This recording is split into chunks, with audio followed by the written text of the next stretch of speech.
Oh, something different.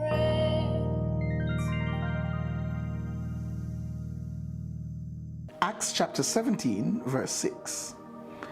And when they could not find them, they dragged Jason and some of the brothers before the city authorities, shouting, "These men who have turned the world upside down have come here also."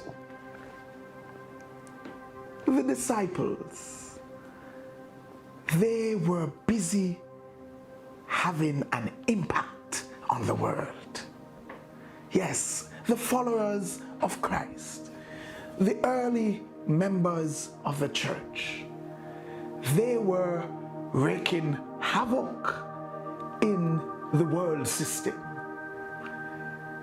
The people were distressed, the leaders of the city were distressed because there was a wave of change that was going through the city.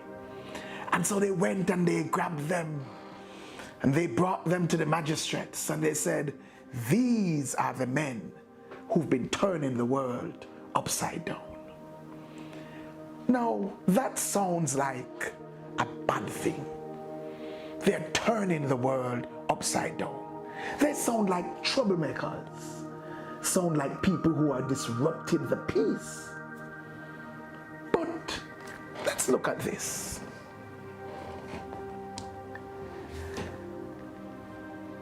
Here is what happened. In the Garden of Eden, when man sinned, man fell.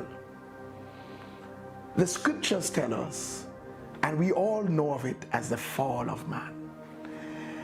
The world order got upended. It was turned upside down because it should have been God as supreme.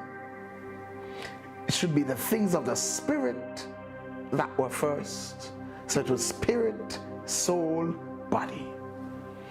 Man, however, gave up his dominion to Satan, and the world was turned upside down.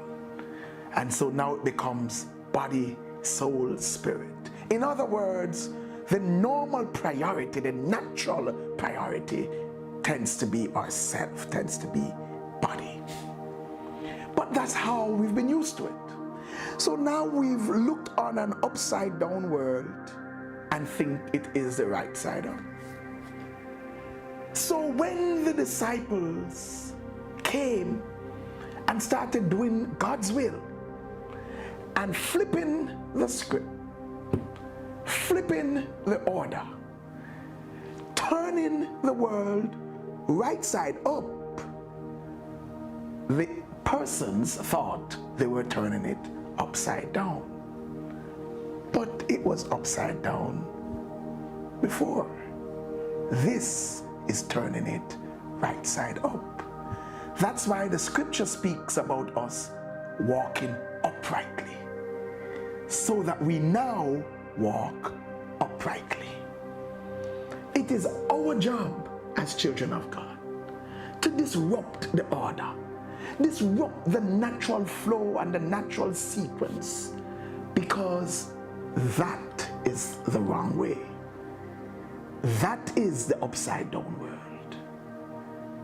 We must disturb it, turn it right side up, so that God's will can be done in the earth as it is in heaven. If you're not disturbing anything, if you're not making any difference, then you're not accomplishing the plan of God for you in the earth. Like, share, comment, and subscribe. Don't forget to hit that notification bell. And for more, join us at 9 a.m. on Sunday mornings at 10 Union Square, Crossroads. If you can't be there in person, join us virtually via Facebook Live.